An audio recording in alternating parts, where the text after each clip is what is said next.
भगवान बुद्ध जीवन के अंतिम समय में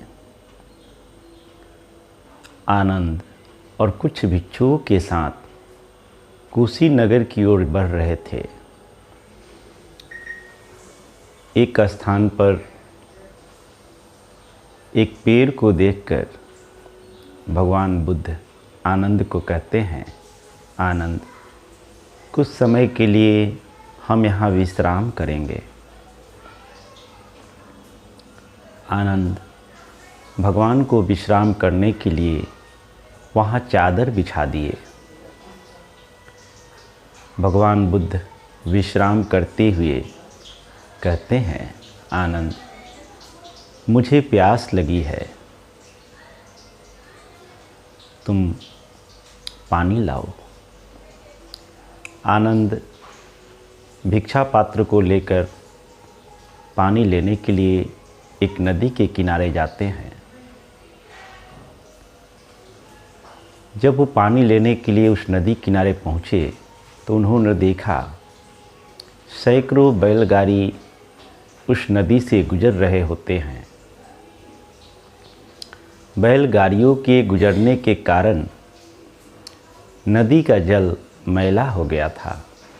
दूर दूर तक गंदा पानी दिखाई दे रहा था। आनंद उस गंदे पानी को देखकर पानी लिए बिना ही लौट आते हैं और भगवान बुद्ध से कहते हैं, भगवान, कुछ दूर हम और आगे चले, वहाँ पर प्रकुंठा नदी का पानी बहुत ही स्वच्छ और मीठा है। आप उसी नदी के पानी को पीजिएगा।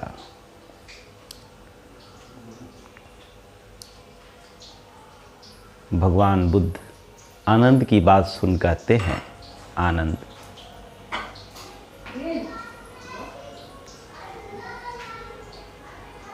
हमें तो पानी पीना है और उसी नदी का पानी पीना है। तुम पुनः जाओ। आनंद सोच में पड़ गए और भिक्षा पात्र को लेकर बिना कुछ बोले ही फिर उस नदी की ओर बढ़ गए। लेकिन मन में उधेर बुन चल रहा था कि आखिर भगवान बुद्ध उस पानी को लेने के लिए क्यों बोले। नदी का पानी तो काफ़ी गंदा है और वो उस गंदे पानी को हम भगवान बुद्ध को कैसे पिलाएं। यह विचार करते हुए जा रहे थे।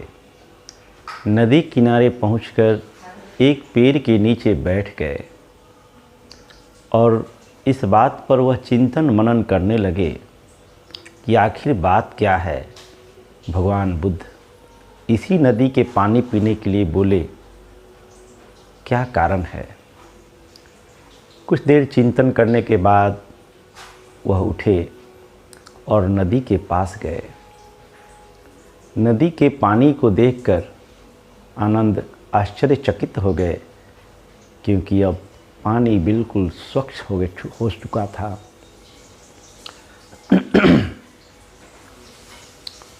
उस पानी में जो गंदगी उन्हें दिखाई दे रही थी वो बिल्कुल समाप्त हो चुके थे। बड़े खुशी मन से आनंद भिक्षा पात्र को पानी से भरे और भगवान बुद्ध के पास आए। भगवान बुद्ध को उन्होंने पानी दी। भगवान बुद्ध पानी को पीकर तृप्त हुए। भगवान बुद्ध कहते हैं, आनंद, हमने तुम्हें आज एक सीख दी। आनंद बोले, भगवान, मैं कुछ समझा नहीं। आनंद, जब तुम प्रथम बार नदी के किनारे गए थे तो पानी बहुत ही गंदा था और तुम लौट आए। लेकिन जब दूसरी बार तुम नदी किनारे गए तो तुम्हें नदी का पानी स्वच्छ मिला। इसके कारण को समझो। जब तुम प्रथम बार पानी को देखे तो पानी के गंदे पानी को देखकर तुम अशांत हो चुके थे। और जब तुम लौट कर आए और पुनः गए, तुम शांत होकर सोचने लगे, कुछ समय उसमें बिता, केवल तुम शांत रहे तो पानी के अंदर जो गंदगी उठी थी वह पुनः शांत हो चुकी थी। हर मनुष्य के भीतर भी ऐसी ही घटनाएं घटती है। परिस्थिति चाहे जिस प्रकार का हो, मन में किसी कारण से कोई गंदगी उठती है, कोई गंदे विकार उठते हैं तो मन को अशांत कर देते हैं। जब कोई साधक साक्षी भाव होकर मन में उठे हुए विकारों को देखने लगता है, कोई प्रतिक्रिया नहीं करता, तो मन में उठे हुए विकार उसी नदी के पानी की भांति स्वच्छ हो जाता है। आनंद, इस संसार में कुछ भी स्थिर नहीं है।